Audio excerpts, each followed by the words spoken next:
Saudara-saudara sekalian, selamat sore. Kami akan menyampaikan progres penanganan pandemi COVID-19 sampai dengan tanggal 19 April 2020 pukul 12 WIB.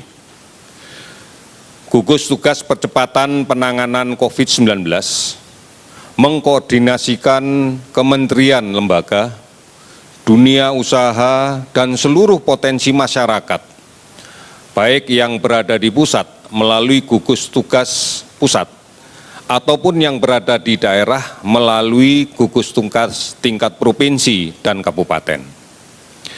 Keseluruhan gugus tugas ini melaksanakan tugas untuk melakukan percepatan penanganan COVID-19 dan bekerja berdasarkan pada 6 arahan Presiden untuk membendung penyebaran COVID-19, yaitu yang pertama, melaksanakan pengujian sampel secara masif dengan pelacakan yang agresif dan diikuti isolasi yang ketat.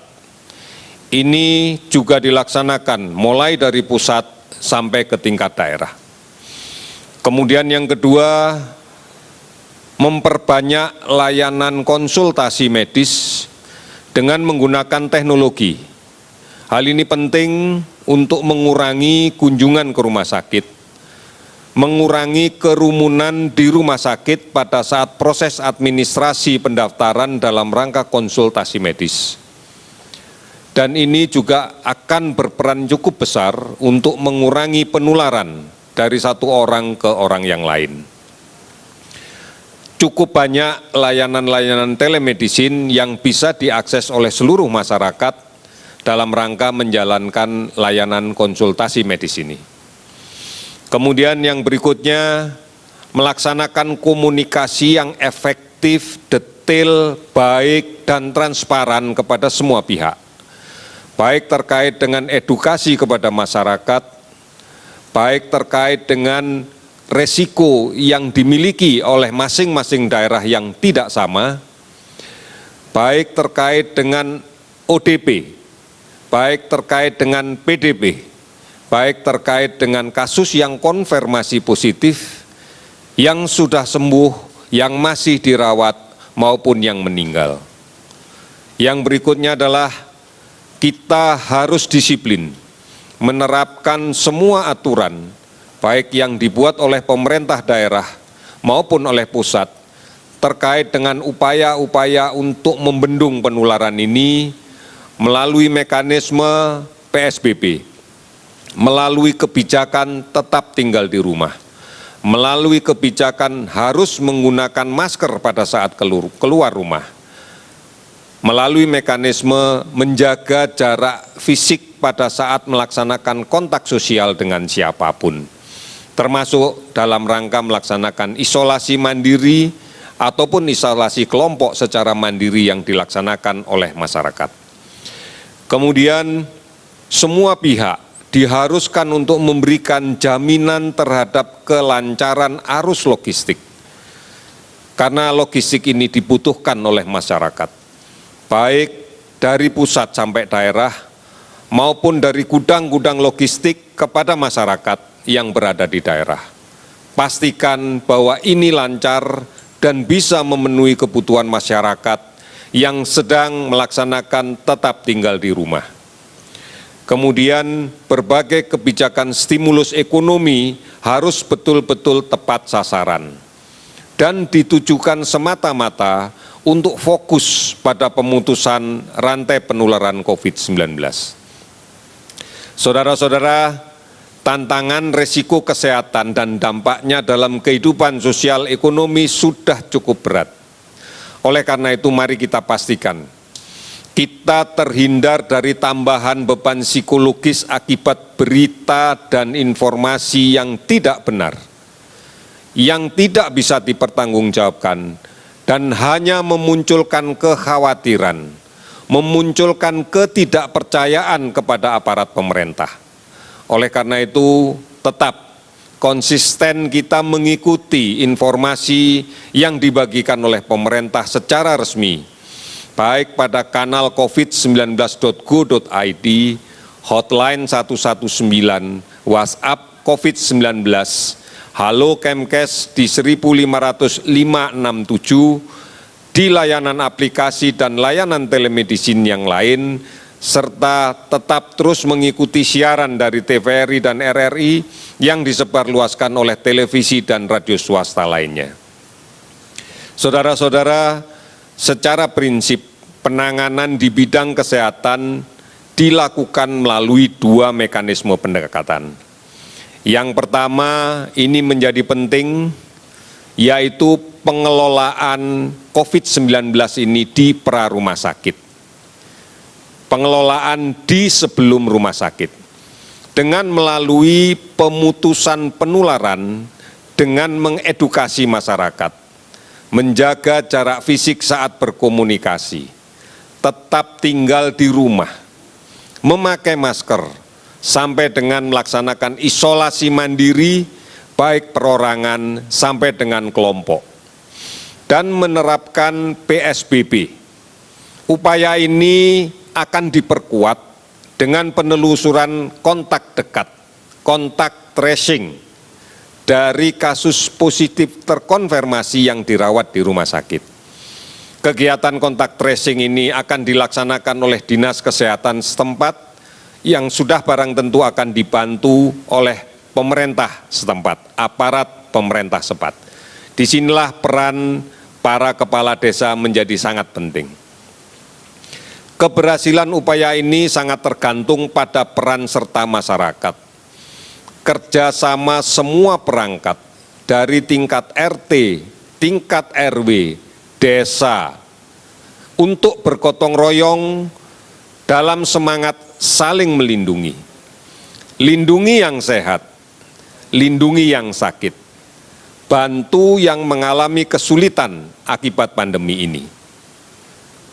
Yang kedua adalah pengelolaan rumah sakit. Dengan mengupayakan secara maksimal, penderita COVID-19 mendapatkan layanan yang terbaik.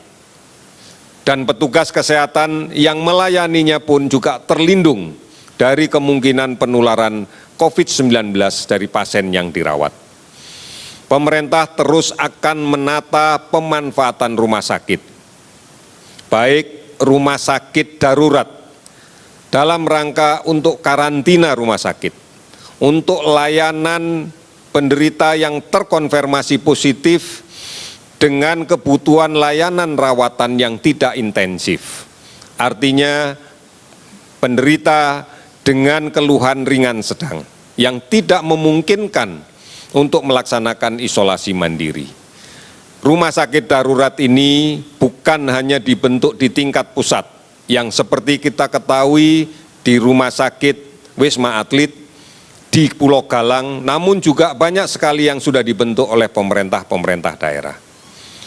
Kemudian rumah sakit rujukan untuk penanganan penderita COVID-19 yang membutuhkan perawatan intensif dengan berbagai macam alat yang dibutuhkan. Pemerintah terus mendatangkan dan memenuhi semua kebutuhan obat-obatan dan peralatan medis yang dibutuhkan. Pemerintah menanggung semua pembiayaan perawatan pasien COVID-19. Pemerintah menyiapkan insentif tambahan untuk kerja keras tenaga kesehatan. Ini yang harus kita pahami, bahwa kita mampu melaksanakan ini secara bersama-sama dengan bergotong royong. Berikutnya data COVID-19 yang kami himpun akumulasinya pada tanggal 19 April 2020 pada pukul 12.00 sebagai berikut. Saat ini jumlah laboratorium yang aktif 35 laboratorium. Kita bersyukur bahwa hari ini diperkirakan nanti malam kita akan mendapatkan lagi tambahan reagen untuk mengoptimalkan laboratorium yang kita miliki dan menambah jumlah laboratorium. Reagen ini nanti malam akan kita terima dan saat itu juga langsung kita distribusikan ke seluruh laboratorium jejaring. Kemudian spesimen yang diperiksa sudah melebihi 47.000. atau sekitar 42.000 orang yang kita periksa. Hasil positif pada hari ini akumulasinya sebanyak 6.575 orang. Hasil negatif 35.644 orang. Akumulasi laporan dari para kepala dinas kesehatan di provinsi yang menghimpun data dari kabupaten kota, saat ini orang dalam pemantauan berjumlah lebih dari 178.000 orang. Kemudian pasien dalam pengawasan sejumlah 15.646 orang. Jumlah PDB ini adalah jumlah yang sedang kita siapkan untuk kita konfirmasi laboratoriumnya dengan melakukan pemeriksaan real-time PCR. Sudah barang tentu hasil ini bisa positif dan itu akan kita masukkan sebagai konfirmasi kasus positif COVID-19. Namun yang negatif sudah barang tentu akan kita keluarkan dari daftar PDB karena kita yakini bahwa pasien ini bukan dalam pengawasan COVID-19. Tentunya dengan pengawasan yang terus dilaksanakan oleh rumah sakit. Konfirmasi COVID-19 adalah 6.575 orang. Dari kasus konfirmasi yang positif kita dapatkan, sembuh 686 orang. Dan yang meninggal adalah 582 orang. 582 ini adalah kasus yang meninggal konfirmasi positif COVID-19.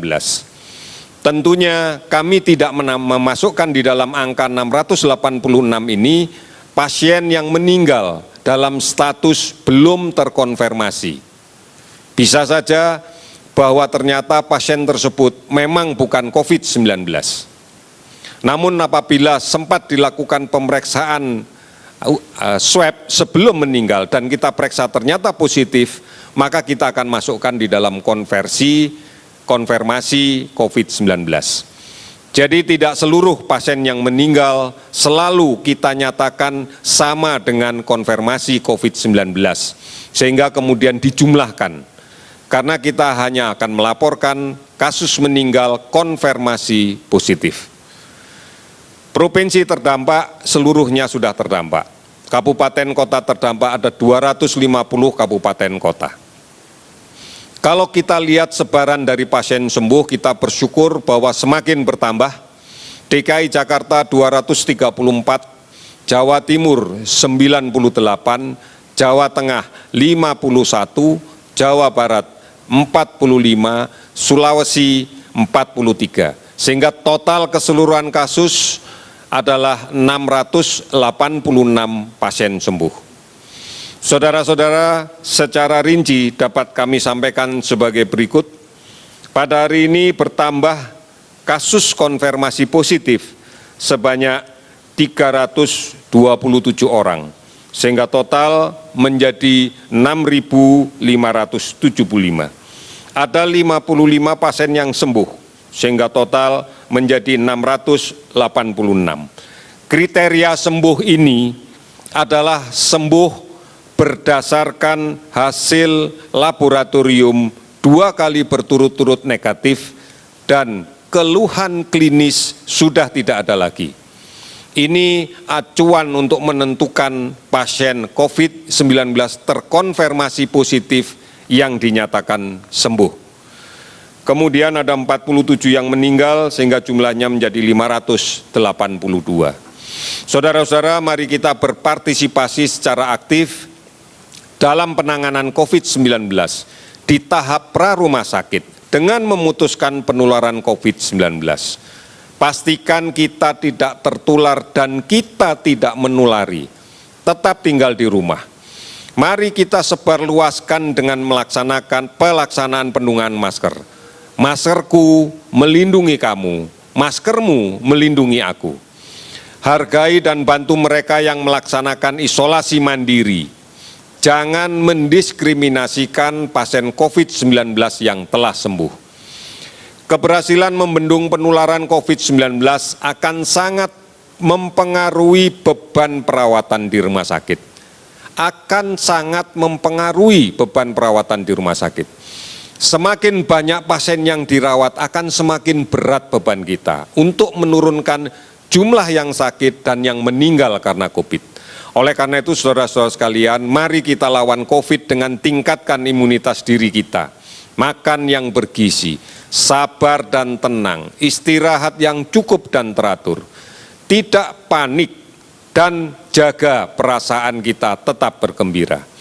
Jaga jarak, pakai masker, jangan menyentuh mata, hidung, mulut sebelum mencuci tangan. Pakai sabun dengan air yang mengalir. Gotong royong dan bersatu melawan COVID.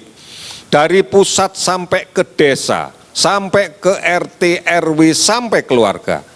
Tetap di rumah, produktif di rumah. Waspadai ancaman demam berdarah.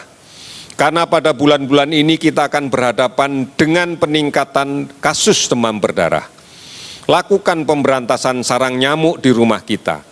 Lakukan bersama keluarga untuk menguras, membersihkan tempat penampungan air, menutup tempat penampungan air, menyingkirkan dan membuang atau mendaur ulang barang-barang bekas yang dapat menjadi tampungan air.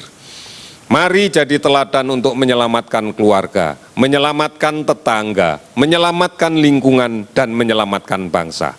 Kita yakin Indonesia, kita pasti bisa. Sekian, terima kasih, selamat sore.